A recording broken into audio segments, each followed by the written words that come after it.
One. Hello, world. Hello, internet. Hi. Welcome. Hello. My name is DM Dan. We are the Explorers of Elsewhere, and we are live. Hi. We have a Nate with us. Hello. We have a Livvy with us. Hello. We have a Tim with us. Hello. Hello. And yes, we are coming together on this beautiful evening. I don't know if it's beautiful. I haven't been outside. To have a little chat about the third campaign, third major campaign in the Explorers of Elsewhere campaign series, Tyson Isles, using the Daggerheart rule set. We have just finished. Well, I say just finished. Earlier this week, we finished episode 19 of 20. We are meters from the finish line. Unfortunately, those meters look quite crunchy and hellscapey. Yes, we hello Juliet and chat. Yes, we're gonna just have a little sit down, have a little chatter, and talk about some stuff that's happened, because wouldn't you know it, some stuff has happened, hasn't it? Just a little bit. A little bit. So specifically, we're going to be covering episodes 17, 18, 19, and yeah, and then we're back tomorrow evening for the finale. So, Would it be worth, before we get into it, stating the obvious that Theo and Georgia aren't here, because this is true. They did a big 12-hour live stream yesterday, obviously for their Kickstarter for 13 hours. 13 hours, yeah. 13 hours to sort of run along with their Kickstarter for their audio drama podcast, the Homeward Foundation. There should possibly be links in the description if you want to find out more about it. It is a modern day adaptation of Bram Stoker's Dracula. And it's very good, and they're trying to kickstart for their second season. So the first season's all free to listen to wherever you get podcasts, and you'll be able to help out a very good show get into a second season.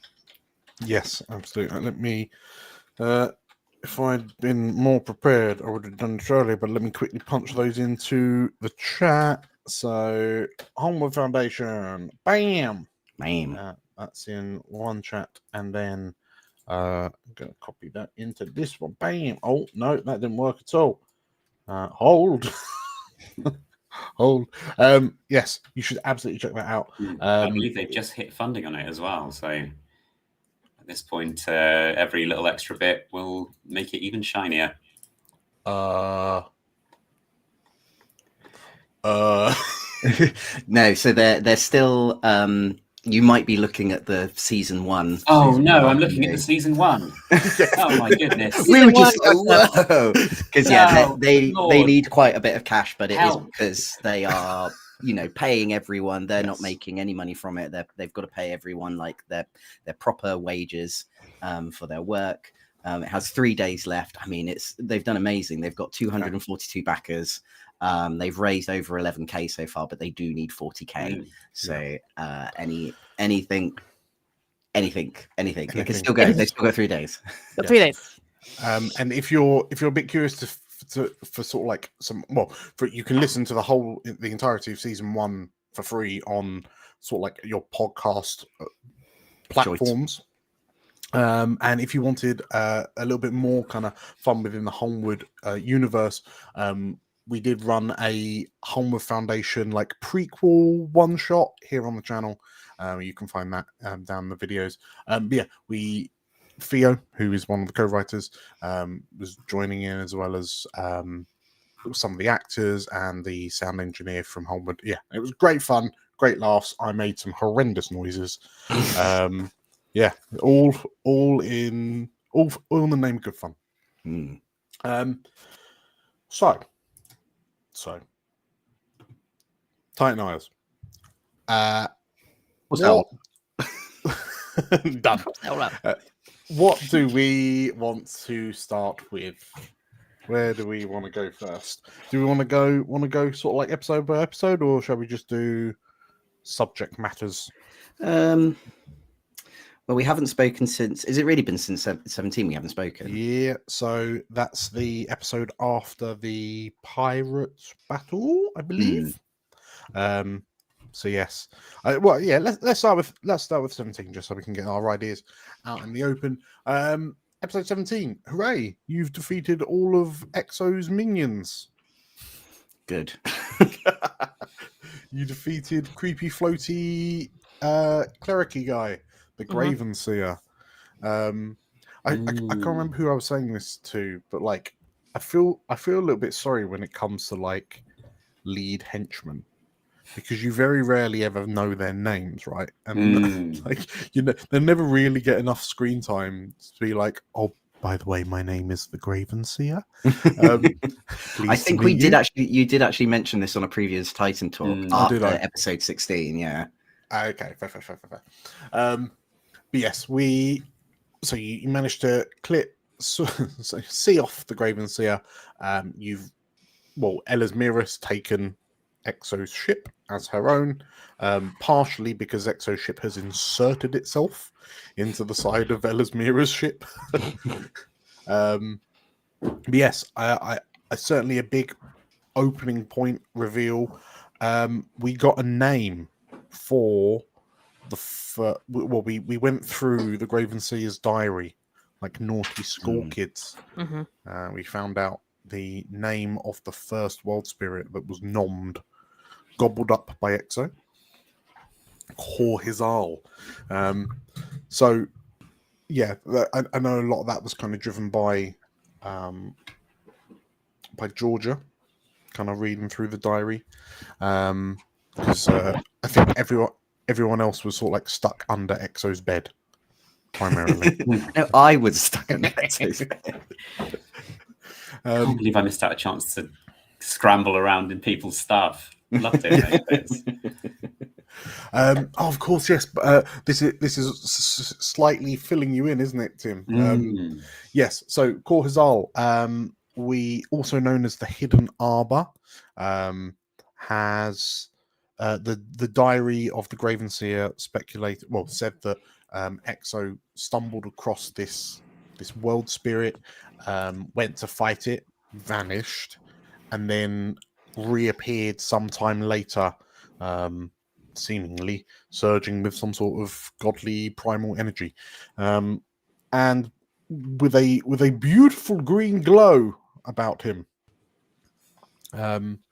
Yes, we've also, off the back of Gardy and Cass's communion with Pfizer, Cass realized that there were a lot of similarities in the language used and the kind of the visuals created as to what happened to Exo sounded very similar to what happened to her family, like Cass's family, who vanished, just like went investigating and then just vanished.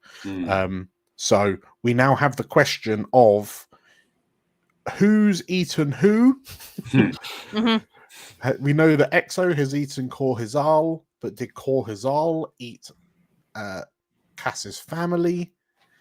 If so, does that mean it's like the old lady like and Russian the dolls. fly? So inside Exo is also all of Cass's family. Quite possibly, maybe like a little Russian doll. They're very small. Yes, and they're teeny. Teeny tinies. So yes, that's a very big thing for us to ponder on. But yeah, that set Cass off a little bit on a kind of reset her determination to carry on. Was there anything else that Nate, Livvy, that you discovered that was of note? Well, obviously we did get a proper. That was the first time we got like a proper look at what Exo was doing. Yes. I think his chest of heads. Yeah. He had oh yeah, chest of heads. What's he got a chest of heads for? You know, Exo. He uses them as little hand puppets. He keeps his room tidy though, because he puts them all in the chest. He doesn't leave them out. The Graven Seer uses them to put him to sleep. He does a little puppet show. I wonder if he has a chest of chests somewhere as well.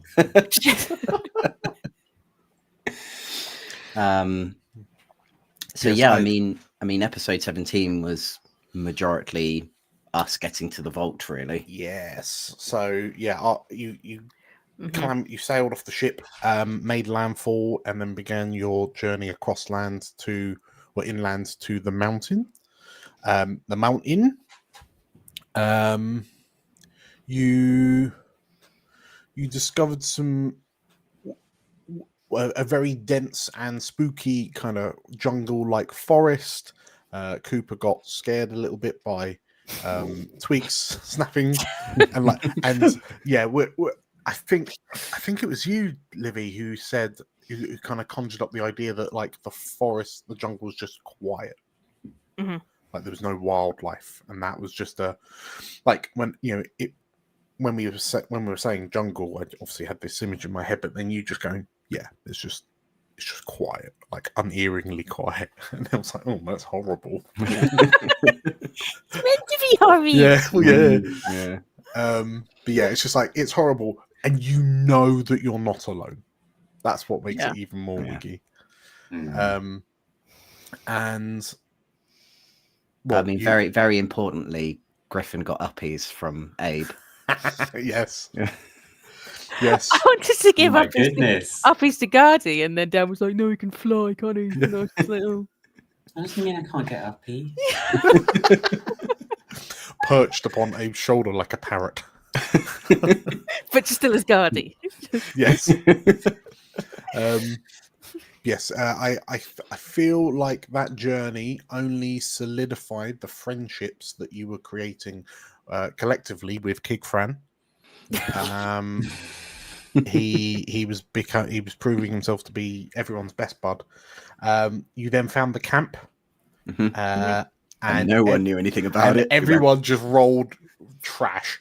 Yeah. So it's just like, yep, there were people here.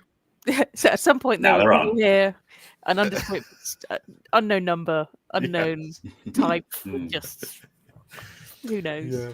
Like the only reason we could think of is that, like, in the pursuit of your investigations, you're all just trampling over all of the important evidence.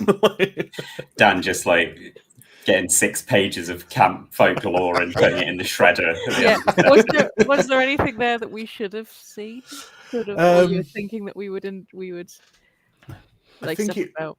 it would have been. I think it would have just been sort of like scene setting, if anything. Okay. Like having a slightly more favorable first contact with who you found in the cave, because that's pretty much where we stopped off next. So you found the cave. It was a small little mining operation of Riceville Nar villagers who were like mining out the marble once upon a time at Malgulva's command. And then inside you found some people in shiny silver armor. How are we all feeling about the Imperium? Culty, yeah. They got big guns though. They got big guns. Big guns.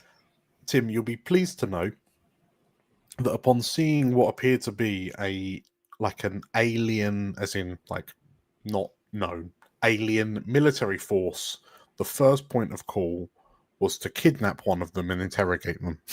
Excellent. It's an international incident. Yes. Well, that's the best way. And it was a little goblin as well. It was a little goblin. Just being bear hugged by Abe. No. Where is he? Where's the trigger? Where's the trigger? It's basically just over and over again. Obviously, the one I wasn't here for, I missed a lot of like their introduction. Are they like a known empire that we're already familiar with, or they're No, just some none sort of us had any idea who they were, and we So rolled they're pretty just high, weird. so they are. Huh. Yeah, Some weird mystical dudes. completely like alien banner. Like it was clear that they were a military force of some description. But yeah, like the banners no one had seen before. The technology of their firearms seemed much more souped up compared to like the stuff that you'd seen even like at Avamore. They were all like well drilled and quite fanatical. Yeah, for fanatical the was definitely Emperor. the word. It was like, Yeah. Yeah, it was a very cult. Cult's a good word for it. If a cult was also a military force. Are you quietly trying to sneak 40k into our fantasy setting, Dan? I have no idea what you're talking about. It's Imperium with an E. Oh, yeah, of course. Sorry, and a Y. mistake. It's an E and a Y in there.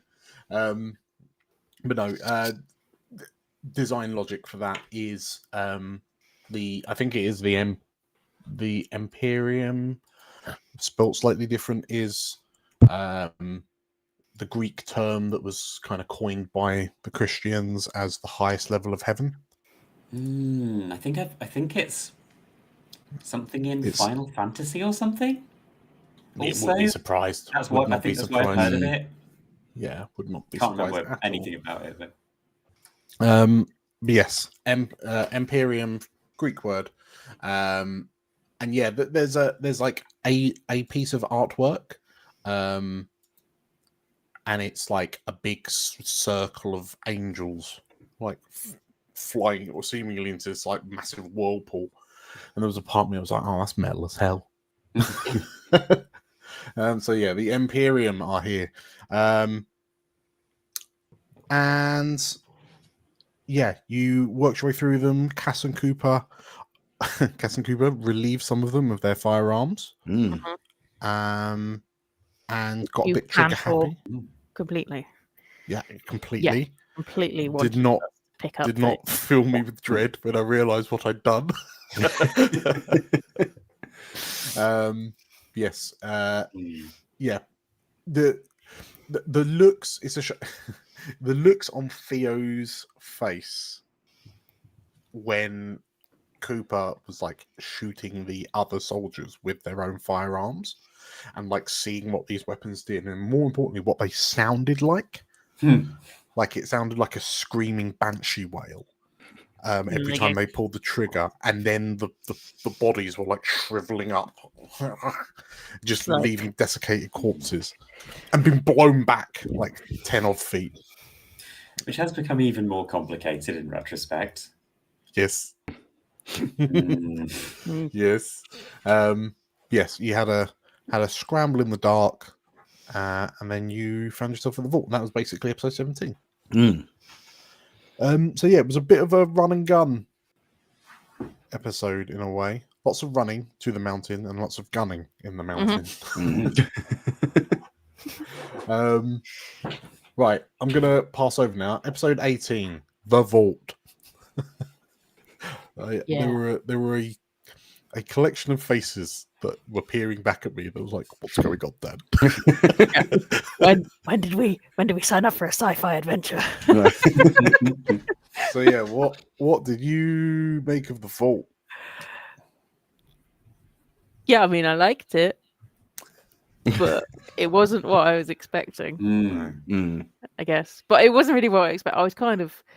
I knew it was going to be a bit more lasers when we'd obviously met the guys in episode 17. I was just like, well, we've got screamy guns, so there's going to be more technology in this vault. But yeah, I wasn't counting on little guys, little robot guys. Little big guys, yeah. But they were cute, so I didn't mind. Asks a lot more questions than it answers. Yeah, because it's like ancient technology, but then we don't have any technology. So what went wrong? They knew too much. They were like, "Oh, we know too much. Let's just get rid of it all." Yes, that's what we're going to do after AI takes over the world. Yeah, you met the inhabitants of this vault. It was a very, like, visually, I think it was a very high concept vault. I probably should have made a map, like, just to give you guys. I kind of got an idea of it, and it's all right if you feel a bit lost, because you're meant to feel a bit lost because you're in a vault. Yeah, that's true. Like a seemingly alien vault at that. Yeah. yeah, you all met the golems. I'm just seeing if I've got a picture of all of the golems. This is also just before I found out that none of you heathens have played Breath of the Wild or Tears of the Kingdom. Soz. So, bam, there he is. There he is. This little guy. You guys probably can't see him on the stream. Look at the stream. This little guy here. He was. I was looking forward to him. Like skittering around, giving everyone PTSD. But I was the only one who was getting PTSD. It would seem. Ironic. Which Auto PSD. PSD. Oh, they're cute. Smash them. Yeah. Yes, that was the introduction of the vault golems, the vault guardians. I guess you've kind of got an idea of what the marble is now. Moon rock, special rock, from space. Rock. Special magic rock. Special Well, actually, magic rock that keeps magic in Or out. or out. or Question mark? Or in and or out. something. To be fair, I think actually it was more kind of. We'll gloss back into it when we get to episode 19. If we don't know now, we're not going to know. Yeah. It's all right. We'll talk about it later. We're still not going to know that. Is it just plastic, Dan? Is this all just plastic? Yes, it's plastics and nylons. What I mean, have you got any suspicions or theories about the vault and the people of the vault? I mean, again, you kind of found out a bit more in the next episode, but yeah, where are your heads at regarding the origins of the vault? Well, I guess with it, obviously we now know with the Eldervar, which are potentially a race that came way before any of us. So, and in the whole, and I think this sort of leaks in a little bit into episode 19, but the whole fact that there's like, oh, we know too much. This is bad news bears. That obviously they had some sort of higher technology that they then buried and then didn't want anyone else to see. And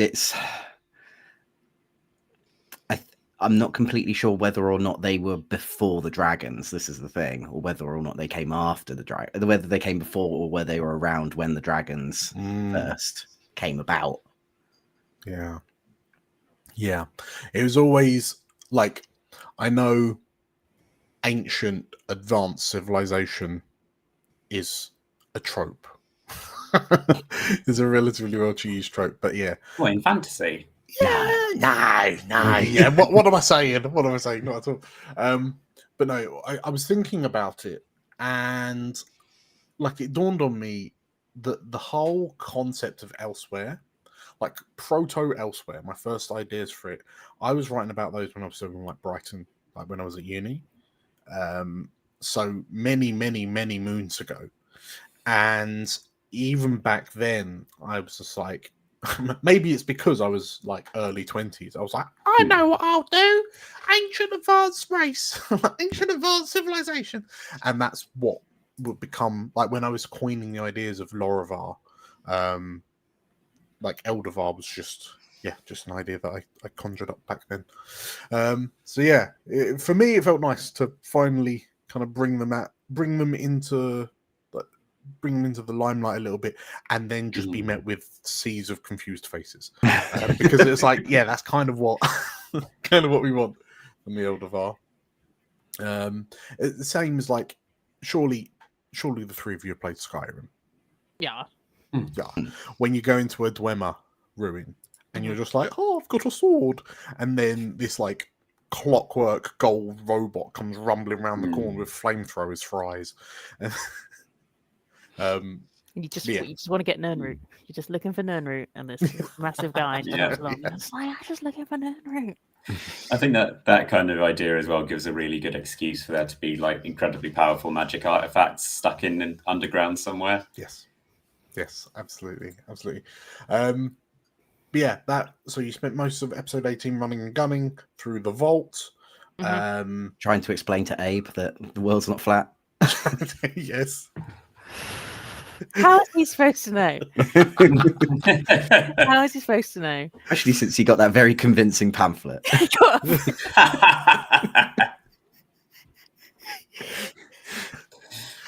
I love how... And they're going to teach him more secrets. He just has to mail them 5 gold a month.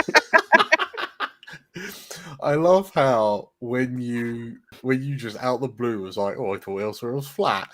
And like, we're all on the exact same time of like, wait, what? Oh, God. Yes. Although, actually, do we know if it is? We don't know. Yeah, we don't know. Right, we don't know if The Eschaton did some weird things. it all just like clunky. Why did it clunk back into a circle? It could have clunked back into a rectangle, couldn't it? Cube. Could be cube shaped. We don't know. In the same way that I'm cramming in sort of like Final Fantasy, Legend of Zelda, like all of my inspirational fantasies into Elsewhere. Maybe I'll just cram in Halo and just be like, yeah, Elsewhere is now a ring. No one's questioned that if you look up, you can see people. Like, just don't talk. Just don't talk about it.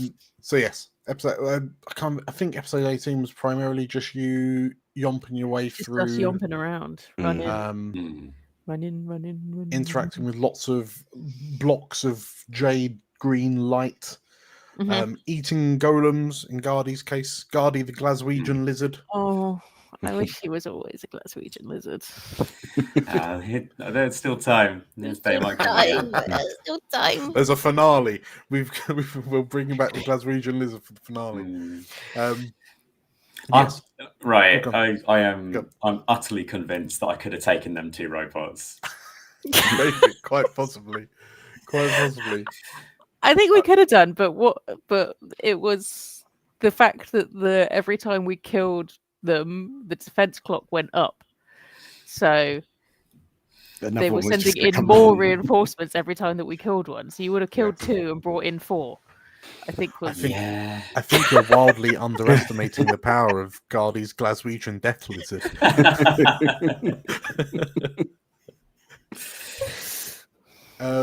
Yeah, that was pretty much episode 18. Episode 19, right.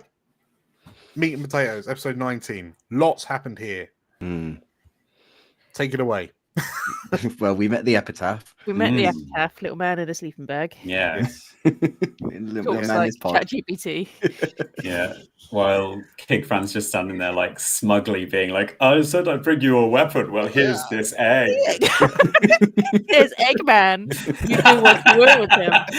Like, cheers, Kigfran. You did need a Kinder egg, didn't you? That was Kigfran. When I said, "Oh, it's shaped like an egg," it's because, like, new picture, bam, covering my face. This little guy here is what I had on my screen, and I was like, what do I describe it as? And I was like, it looks kind of like an egg, and then realized I'd given no prompting for like scale. So yeah, when you were like, what, like an egg?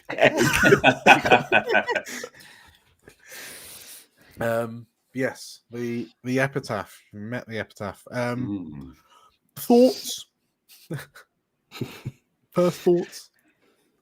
No, we've got quite a bit of information out of him now. Yeah.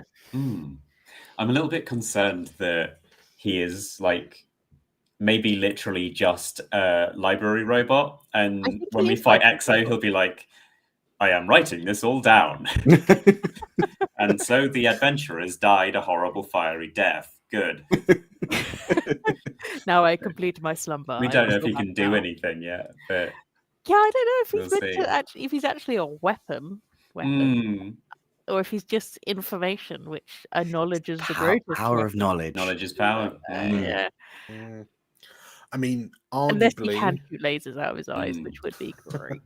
Arguably, the Epitaph was kind of sealed away because it knew too much. Like it held knowledge, which for some reason you found out from the Epitaph that the Eldervar had sort of like criminalized knowing too much. Like they found out something, it was terrible, and that seemingly led to the end of their civilization. But they kept them. But they kept the epitaph, but they sealed it away. Yeah, rather than destroying it. So that, like whether it's hubris or whether they had some sort of plan, or like, or if he destroyed the entirety of the civilization and put himself to sleep. What if he's just been on standby mode? He's just killed the entire. It's like, I'm smarter than all of these bastards. I'm just going to completely obliterate this civilization, and then he's gone for a nice big old sleep. Yeah. And then the next lot of explorers in 2,000 years' time, he's going to be like, yes, there's these people called like the Keepers. He's just going to tell us the secret, and then all our heads will explode, and then he's going to go back to bed. Get back into his sleeping bag. Yeah. The epitaph has Marcellus Wallace's suitcase, and he knows what's in it. Like that's what. Whoa. That's what toppled the Eldervar, is knowing what's in the briefcase. Is there a small chance that Exo will defeat us and then get hold of information that is capable of destroying the world?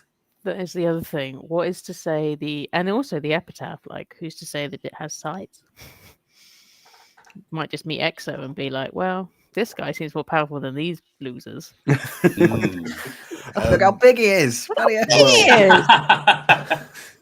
is. He's obviously the size of an egg. When Cooper did his mind meld with the epitaph, something that none of you seem to be on board with. Everyone was looking at Theo like he just grown a third eye. The images, like the memories of Exo, made the epitaph go, oh, this threat is like absolute.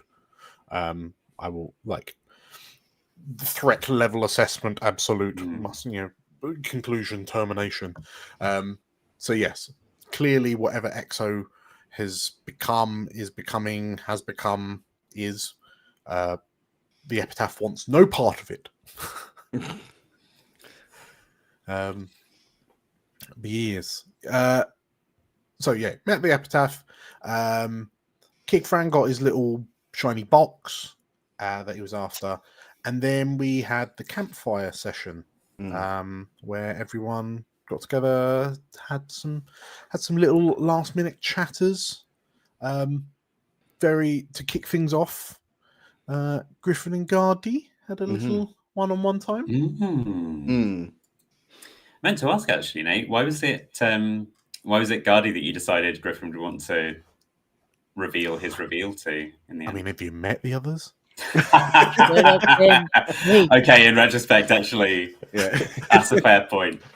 I think there was an element of, because Griffin and Gardy had already had like a campfire scene where Gardy had been very open with Griffin about sort of like why he was there and his whole past and stuff like that. I think it made more sense that Griffin would do that. He may also be a little bit sort of cautious.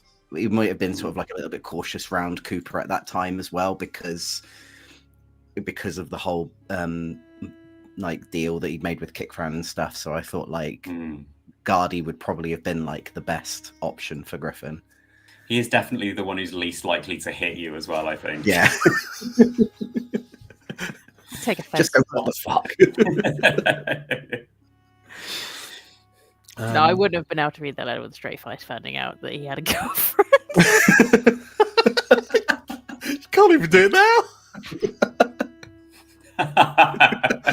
How crushing would it be to like decide to confide in Abe, and then Abe to be giggling like a schoolgirl as he reads his really important letter? Beyonce, you wonderful, just like poetic letter. So it was JC whose letter that was. Yeah. Thank you, JC, again for writing that for us. So yeah, there was 3 letters that I asked three people, one of them being JC, one of them also being Julia, and also Meg. So obviously if people have watched campaign 2 and campaign 1, because Meg was in campaign 1 as well, they were the three people who wrote the letters, and I gave them some prompts, and I gave them 2 potential people that they could write the letter from. So obviously one was Diane, who is Griffin's ex-fiance, and the other one, someone who we also met, is Oren, who is Griffin's half brother. And I gave them sort of like, you know, some prompts that we like that was already settled in their backstory, but I pretty much gave them like free reign of how they wanted to write the letter. So Dan's also going to let us read out the other 2 letters to see how this could have gone, how it could have gone, because I was really hoping for like a sort of lovely, heartfelt, still love you letter from Diane, but I was also eager for anything else. And we're going to let Livvy read one of them out as Abe. Yeah. Okay. Excellent. So So we rolled a D3. We rolled a 3. So obviously that was letter 3. Livvy, in our WhatsApp, I'm gonna bosh you letter 2. Where are you? There you are. Okay. And you got a straight face this one, right? Of course. When do I ever get the kick?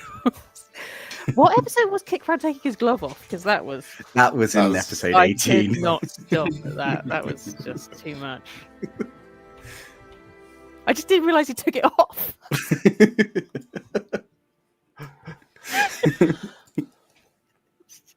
Right. Letter is with you, Livvy. Wait a minute. Oh, that's a lot of words. It's a letter. Yeah. It's not a text.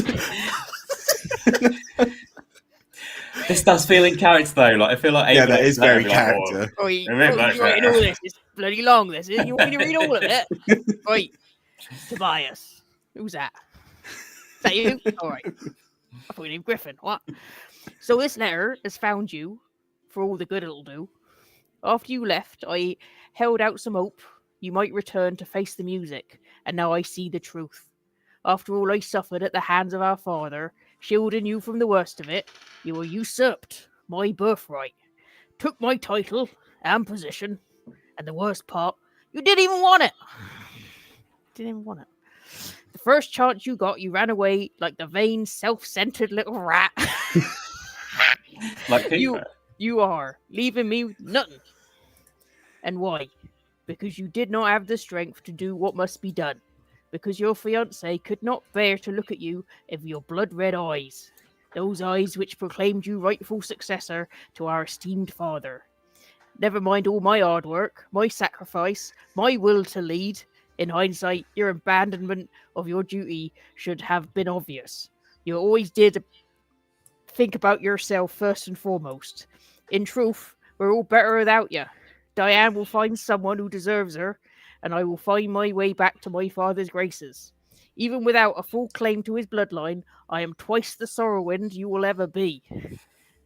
Whatever state you are in, you will stay away if you know what's good for you. To think I sat with you under that weeping willow all those years ago and considered you my brother. How times change. Oren. So, that's what Abe would have seen. But then when Griffin spread it, I just now WhatsApp to you, Nate. What the there was a trigger phrase. So this is Julia's letter, and then when Griffin activated it, the wording would change. Oh, dearest brother, if you are reading this, it means all my work to locate you has paid off, and that you still hold our bond close to your heart as I do. I am sorry for those things I said, but I could not take any chances. There was a time when I resented you, it is true, but now I am free of this expectations and my cravings for his approval. I can see that our father's plans for domination are pure madness. Father grows more erratic by the day. He intends to reassert you as his heir, That much I am sure you have already guessed. However, with me out of the running, I have no idea what he will be prepared to do to secure your position and loyalty. If there is one thing all the training and discipline he subjected to me over the years has taught me, it is that there is no lines that man will not cross to secure his power. Even now his agents are hunting you.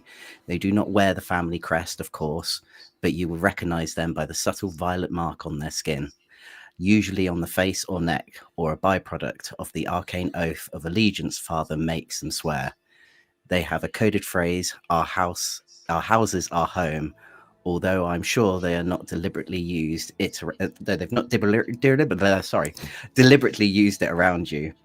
I'm doing everything I can to keep them off your trail, but there is only so much I can do with my limited position and influence. I fear what father will do if they manage to return you here. Do not let them. I could not bear to see the laughter and music in you die. I think of you every time I pass by the Weeping Willow. I hope that one day we will see each other again when father's tyranny is somehow at an end. Stay safe, my brother, Oren. That's two very different Yeah, brothers, isn't it? That's cool. It reminded me of the second RDJ Sherlock movie when like Mycroft writes a letter. When Mycroft gets a letter to John's wife and he reads it out and it's all just like slagging her off, and then he's like, no, if this is this, then you do the opposite of the thing, and then the actual message is yes. So anyone who intercepted that letter would have seen the first version, and then Griffin, you would have been able to read the true letter. So those two sneaky witches. So yes, you would have had a very heartfelt letter from Oren, saying that he's keeping Dad's spies off your trail. There was one more letter. I'm going to give Tim. Yes, because say that one was a twofer. Tim, you're going to get the letter to read out that was penned by Meg. Listen. I mean, if you do, this would be glorious. I was born for this. I've sent it. Now, this is Meg. Bear in mind. This is Meg. Bear in mind. Is it off the watershed? Are we allowed to read Same prompts as JC and Julia. God, what has she written? I'm not sure how many of these words I can use on YouTube. If it's in Glaswegian, it's fine. Change them. Fudging. All right.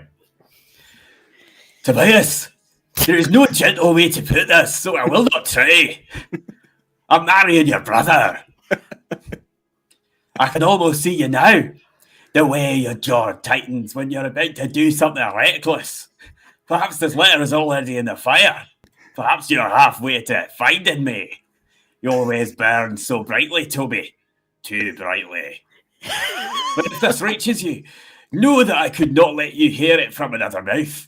I owe you that much. Oh, I'm so sorry for the way I reacted when, well, you know, everything happened so quickly. The war's ashes still warm.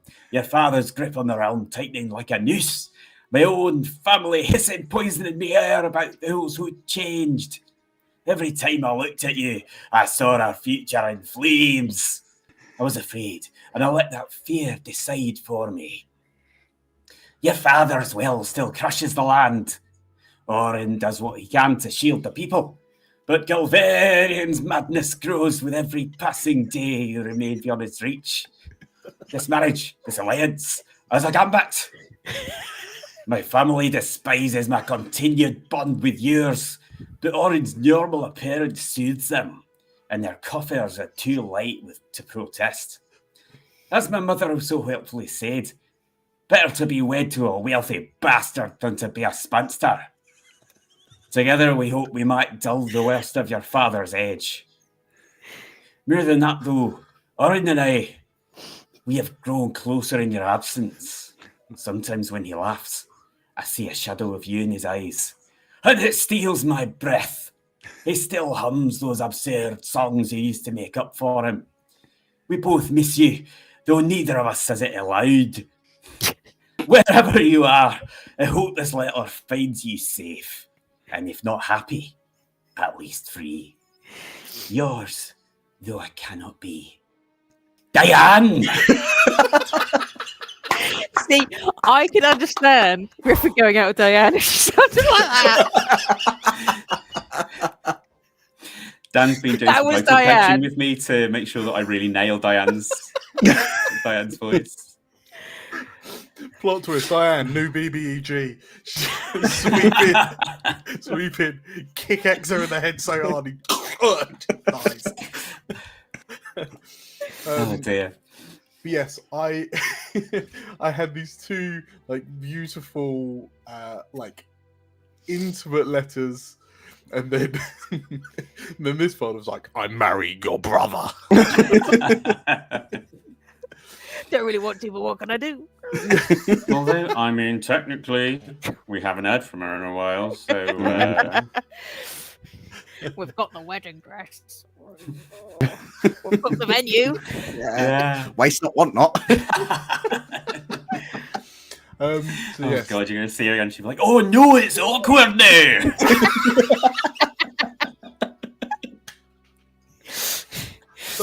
So I guess the question is, like, are all three letters canon, or like just the one that we rolled canon? Because like chronologically, it could be like Orin sent you the letter. Sorry, Diane sent you a letter. It's like, I will wait at the lighthouse for 90 days.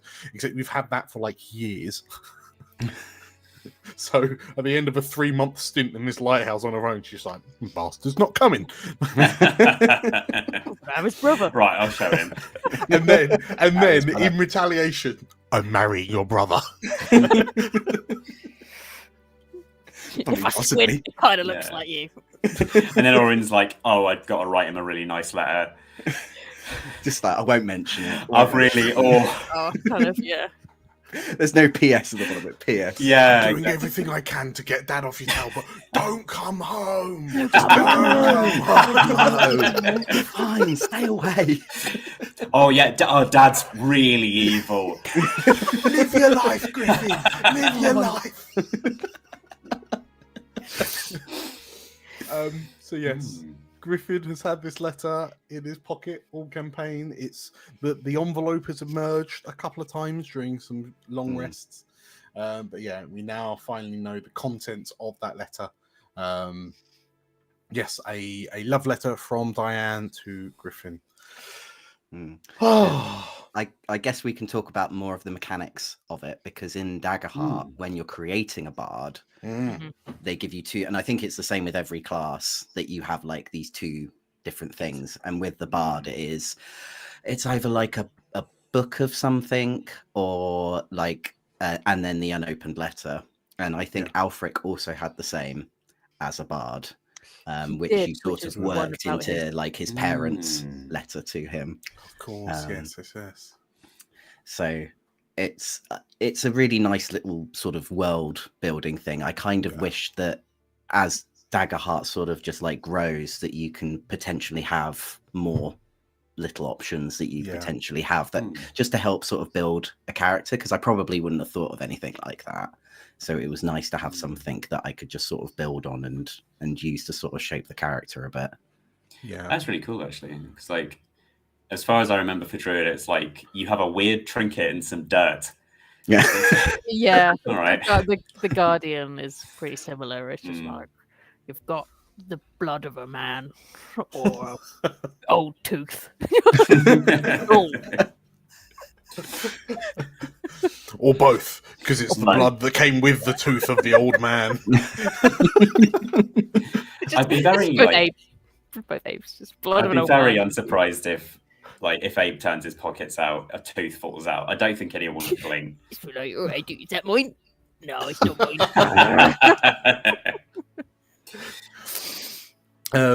Okay, so yes, we had the letter with between Griffin and Gardy. We had a moment between Cass and the Epitaph, where the Epitaph had kind of assessed the threat of EXO, and like who's currently seemingly just a large, island-spanning wildfire. Mhm. But yes, there are some hints as to what our finale might look like based on the Epitaph's assessment. There was a chat between Griffin and Cooper. No, so Guardian Cooper. Guardian to finally find out what Guardian and Cass's relationship. Oh yeah, the Metamore chat. Yes. Tell you what, I'm in here for. I can just open up my DM folder.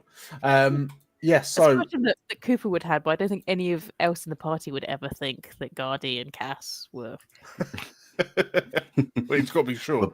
We're boinking. We're boinking. It's just like I say that. No, I can't say that. No, I can't say that word either. Yeah, I don't. Yes. What? Guardian Cooper. So, did anything? What did we make of that, Tim? How did you feel that went? Oh yeah, it was fun. I was considering like trying to string it out and do more innuendo for as long a period as possible, but I thought might as well just it cut to the chase in the end. And like I think it's been a long time coming for poor Cooper. He's not been coping well with life. Rough time. Poor man's just trying to be on holiday, Yeah. I mean, I thought especially like given the sort of obvious connections to the letter that I just read out for Griffin, it made a nice sort of counterpoint of like these two people who had once been in love and circumstances or whatever had come between them. And yeah, like it's quite fun, really. And I don't really see Guardi as being. I feel like he's sort of demisexual-ish. Yeah, I don't really see him as a sexual being. So like, he's just Guardi, isn't he? Yeah, like I think he respects Cass. And like maybe after a year or something, could possibly have a bit of a crush on her. But yeah, I mean, at the moment, I don't think it's even really occurred to him. You've seen her shoot a man in the head too many times. Yeah, I was going to say, when you see someone headshot that many people, there's something that stirs. Yeah. And if it's not going to do anything for you, then nothing will do it. Absolutely, yeah.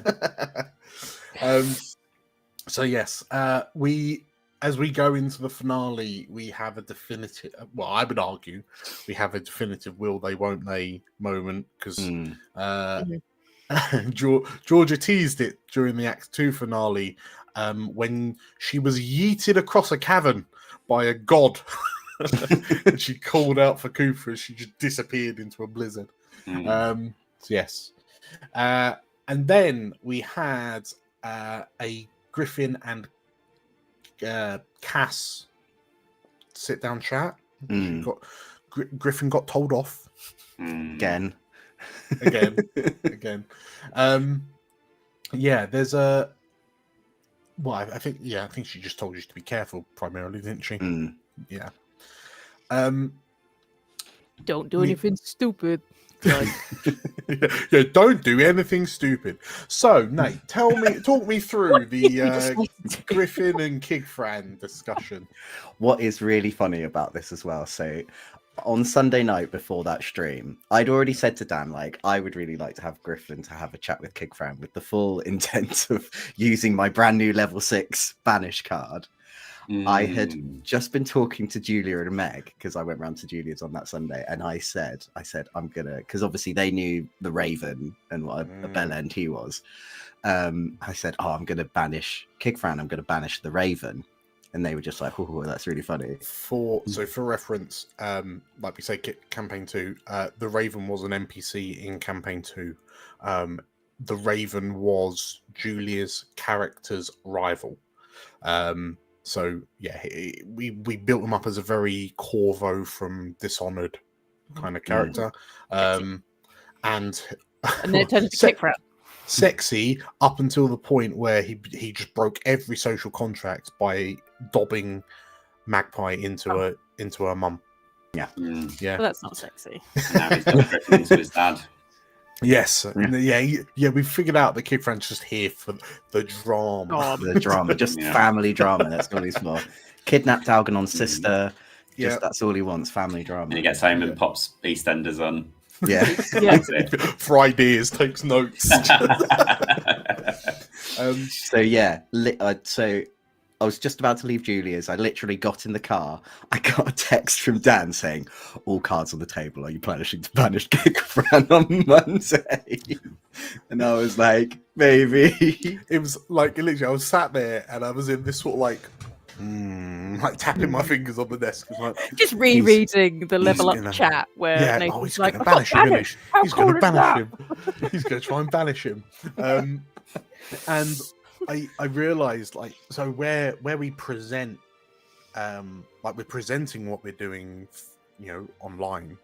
I have to do a lot of visual prep, and like I was making the little pictures of like Kick Fran to like it for the talk, and I was kind of plotting out how we move into the finale, and I was like, if I just make a load of pictures of Kick Fran and then this bastard gets zotted into nowhere, like I'm gonna be stuffed. I kind of need to know. But yeah, when you were like, yeah, I'm gonna do it. I'm gonna do it. Yeah, I went through a real journey that evening. I was just like, oh god, what am I gonna do? Oh no, like yes, that is definitively the end of the line for Kick Fran, right? I was like, Kick Fran was gonna be used to move Griffin into the finale, which obviously, and then I stopped and was like, actually, no, I need to be less of an arse about this. It's like, yeah, me saying to you, Nate, when I said, if you want to, by all means, like you can try. I sat down and I calculated the percentile chance that Kick Fran would actually get banished. And yeah, I think even there, like on the night, it looked like you were really umming and erring about whether to actually pull the trigger or not.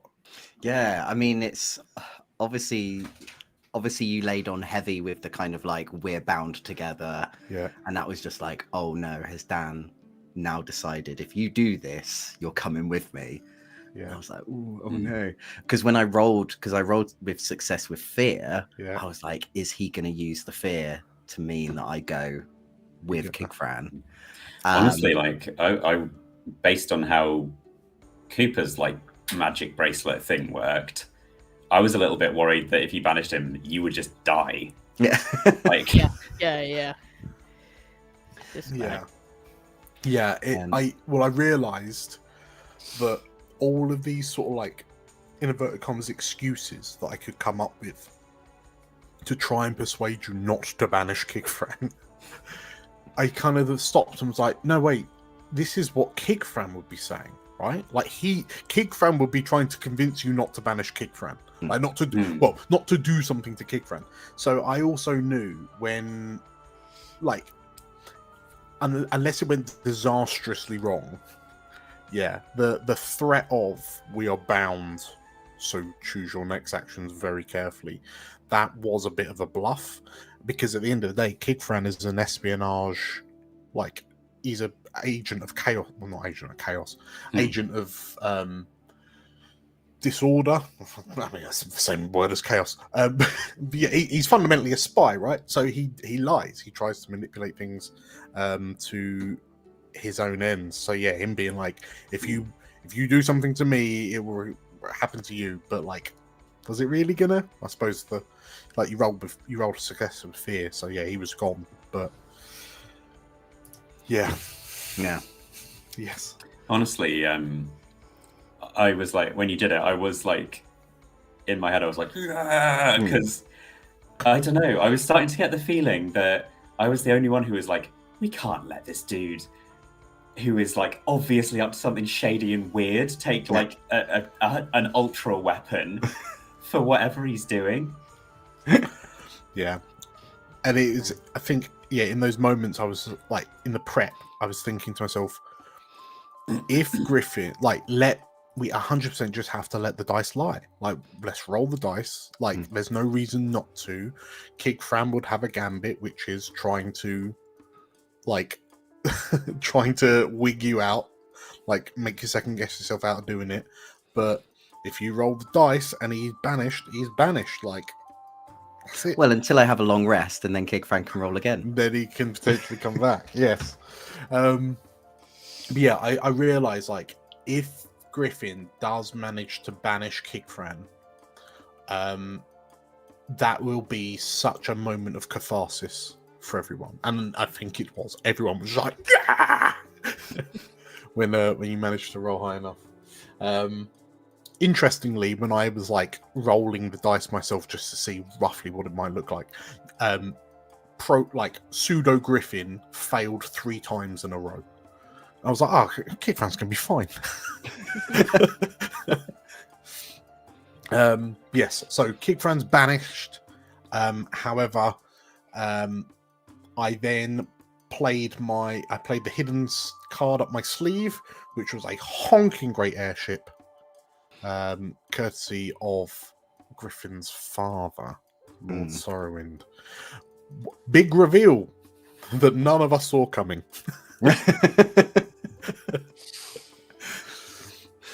I suppose, yeah, you'd already mentioned to... Who was he mentioned it to? I mentioned it to Gardy. Was it Gardy? Yes. Yeah. Yes. He is my papa. Yes. Well, I remember when we first talked about him a while back, I did like an insight style thing, and we'd already picked up that you had some sort of deeper relationship with this dude than you were necessarily letting on. So yeah.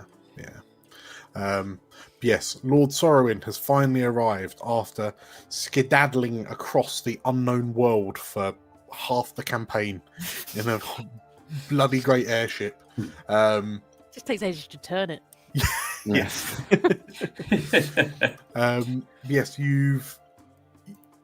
the ship arrived. It scooped up Griffin, and that's who thought that just one airship would have been enough for going into a finale's cutscene for Dan, eh? Because then a second airship, air quotes, like big quotes, appeared. You recognise that to be a wizard's tower from Avamore. So, having spent half the campaign, figuring out where you are, the reinforcements for you lot have finally arrived. And Long enough. Jesus. and who was on board but the B team? Yeah. B team. B team. I think they're more the A team than our current team. Characters might be more the B team. So yes, we've reintroduced the Tales from Elsewhere characters. We've reintroduced Galena from campaign 1. So I mean, just Livvy, where when we last saw Rayri, so she was last played in Dragonwrath, which was about 20 months after the Eschaton. We then fast forwarded a year for that little epilogue, and we found Rayri living above the Avamore branch of Tippy Taps. Very important. And kind of doing home deliveries. What do you think Rayri's been up to since then? So it's like 6-ish months. Yeah, I think kind of getting herself settled in Avamore. I think she would have stayed living above Tippy Taps. Her and Vinny, and then continuing to adventure with her daddies. Daddy 1 and Daddy 2.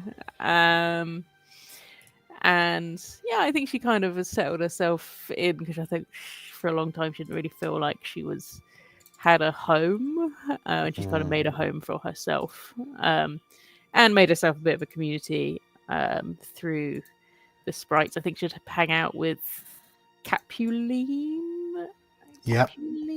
and her babe Montesquieu. No, wasn't Montana. Yeah, Montana. Might have been Montenegro. Hannah Montana. Her new friend Hannah Montana. I go, where does she go at night? Yes, it was a very unashamed bastardization of Romeo and Juliet. Juliet. Yes, those two. So yeah, they just living her best life. Yeah, that's fair. Nate, what's Azakar been up to since the end of Dragonwrath? He's still probably living in the Temple of Aya at the moment. We sort of left him off, kind of hopefully have chilled out a little bit. He's not as grumpy as he is. But me and Theo have had chats about sort of Azakar and Cal's relationship, and what people will find out when we actually play tomorrow on Monday, that Cal is now subclassed into Seraph as well. So we like to believe that this is like a little bit of training that both of them have done together, and Azakar has... No, I won't say it. I think I will. Yeah. So what you're saying? I got a little bit of Seraph in him. So got a little bit of Seraph in him. It's kind of imbued his body. Yeah.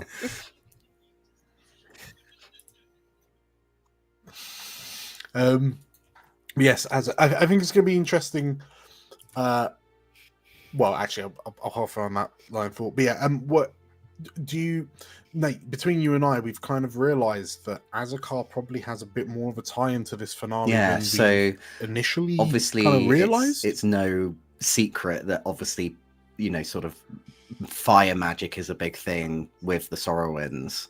And obviously Azakar has burn marks down the side of his face and down his arm, and his whole sort of like backstory is that he was a prisoner of war in the war. And so we've kind of decided that it was actually like Sorrowwind, Stone House Froth sort of intervention that was the reason why Azakar was imprisoned during the war. So yeah, I think Azakar's got even more intentions. He probably dragged everyone onto that airship and said, "We're going, come on!" As soon as he knew. It was, yeah, Nate. When you mentioned that to me, my genuine response was, "Ooh, ooh." Gammy little ear. Well, he has got a gammy little ear. It's fine. It's got me a little ear. Yes, absolutely.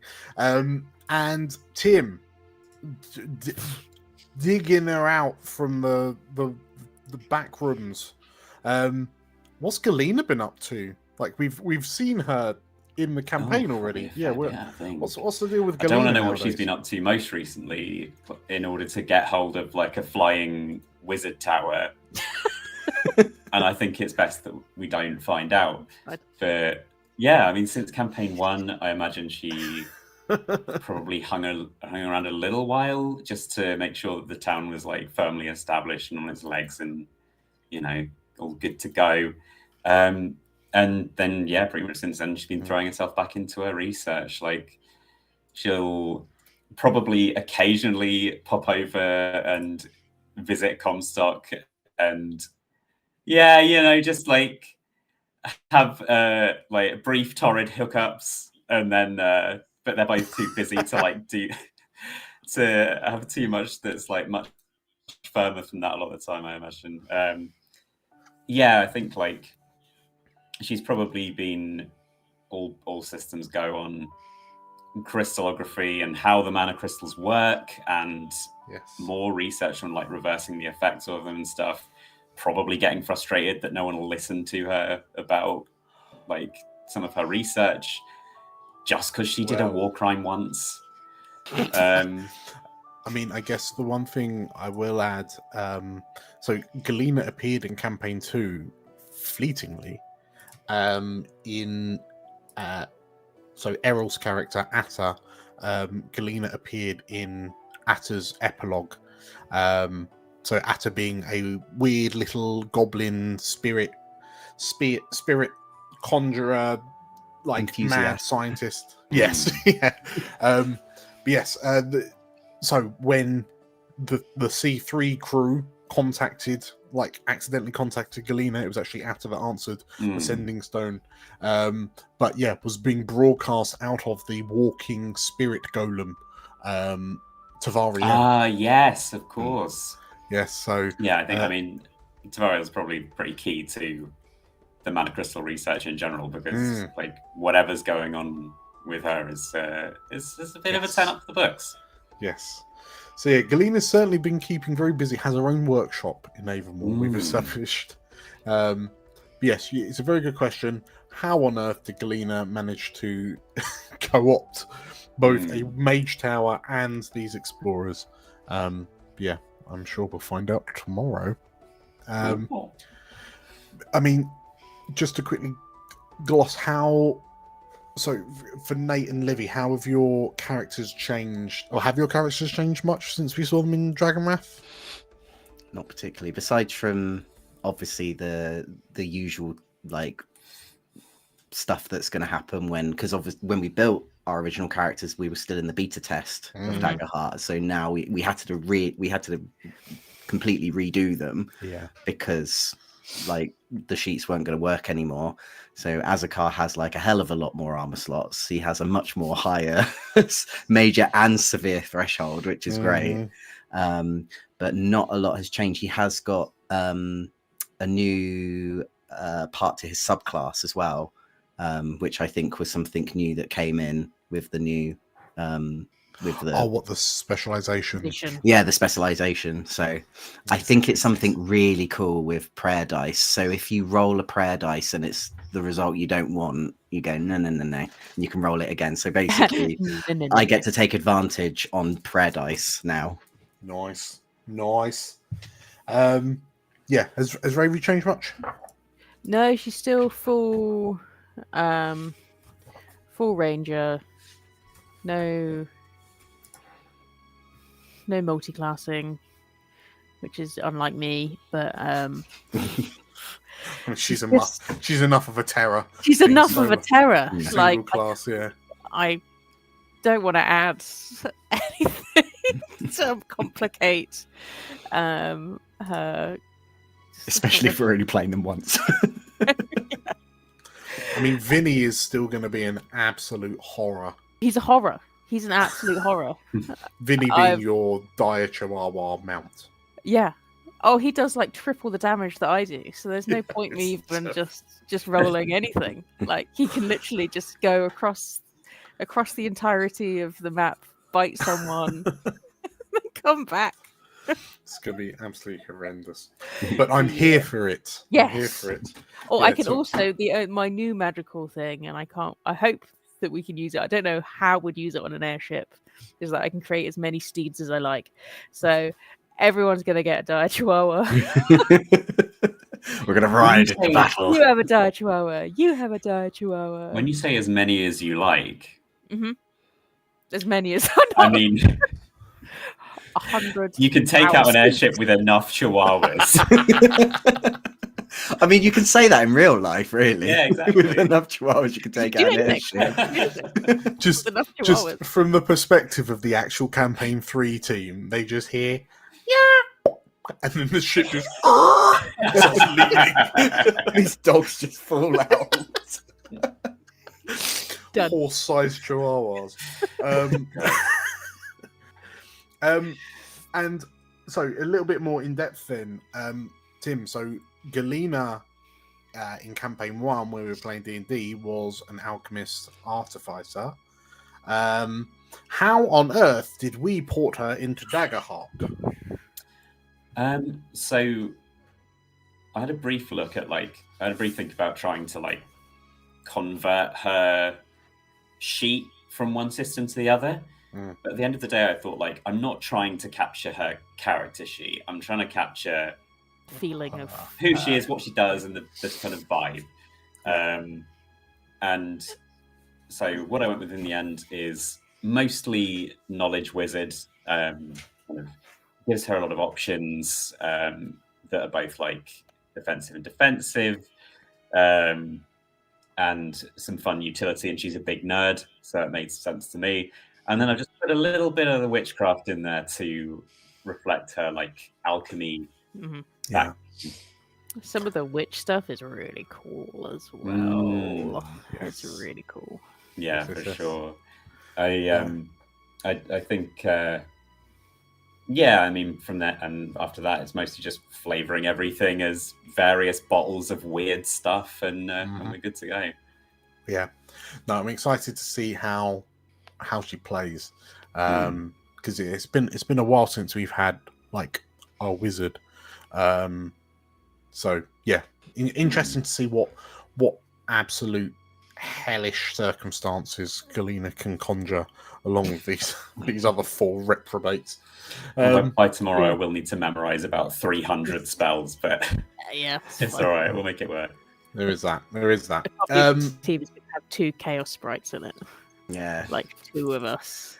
That's great. But then 2 very sensible men, so it kind of all evens out, I guess. And then Alfric.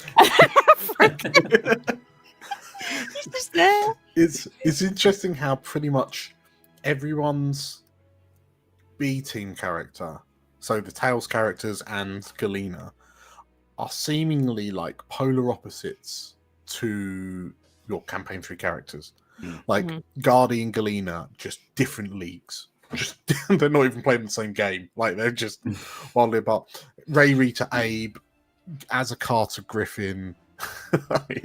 Especially Azakar to Griffin. Yeah. I mean, when I made Azakar would hate Griffin. He's gonna get so pissed off. I made Azakar as such a difference to Kavrin originally, but now I've just made an even bigger difference. Yeah, to be honest, part of my thinking behind what Guardy's personality was going to be was right, I've had a brilliant time playing Galena. I love playing Chaos Gremlins. What's the thing I can who can I make that is about as far from that as I can reasonably get? I'm just going to make a nice, sweet, sensible boy who's doing his best, and that Galena would find ultimately pretty pathetic. I mean, maybe I should engineer some sort of way to gently force all of you to interact with your own PCs as your B team characters. The number of times I, as a GM, have had to have arguments with myself. Yeah. Because I'm between 2 characters. I'm going to inflict that upon you lot. I think Abe would love Vinny. I think Abe would love would he Vinny. love Rayri? Well, I think Abe has a soft spot for sprites. I think I would probably, because Livvy has a soft spot for sprites. Yeah. So Abe would. Is it because Abe can keep them in his pockets? Yes, in his pockets. With teeth. They're just so little, you can't, I mean, for all intents and purposes, Abe to Rayri is you to Louis right now. Yeah. Just... Although I think with the personalities swapped, yes, I think Louis is more Abe. This is Abe. Right here. Amazing. I wonder whether or not it's just worth briefly mentioning, because obviously they're not here. So already mentioned that Theo is multi-classed Cal. So yes. Warrior and Seraph. Alfric is also multi-classing as well. So Alfric is a bard. Cal's Guardian Seraph, and Guardian, Alfric's now gone Bard Warrior. Yeah, that's it. Yes. So he's going to play a little ditty and then stab you. Warrior? Yeah. You're gonna do. Yeah, clearly, Cass has unlocked a bloodlust within Georgia. And she... looking at Alfric's character sheet going, oh, there's nothing I can stab anyone with. Because you know that Alfred's going to levitate someone so they can't escape, and then. Yeah. But yes, I think it's going to be really interesting to see you all sort of like fall back into those kind of older characters. Yes, that's going to be tomorrow night. We're going to smash through that. Storming the Gilded Pyre, the flagship, the throne ship, I guess, of House Stonethrath. And then, very excitingly, very stressfully, but very excitingly, we're seeing each other again on Wednesday of this week to record our finale. So we're doing the first half of the finale tomorrow night on Monday, and then we're recording at Pickaxe Studios, which is home to like the likes of Yogscast and Games Night and loads of other kind of massive YouTube channels, studio based channels. We're going to record in person. We're going to wrap out campaign 3 together, and then hopefully, I might be digging myself an early grave here, but hopefully I'm going to have it released for the following Monday. So the 17th would be the final kind of campaign episode of campaign 3. No pressure. No pressure. No pressure. No pressure. But yeah, I think you'd die if you went under an unnecessary amount of D&D pressure, Dan. Yes, true. Yeah, what would I morph into if I wasn't being contained in this form?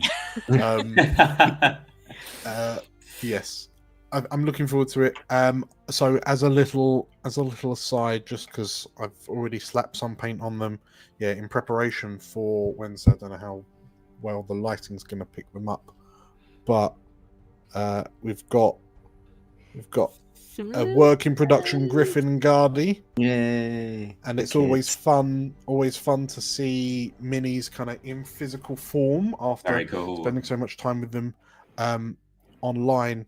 But curiously, there's actually 2 versions. Oh, look how teeny weeny. Even smaller versions. Oh, tiny small. And we're gonna turn into borrowers.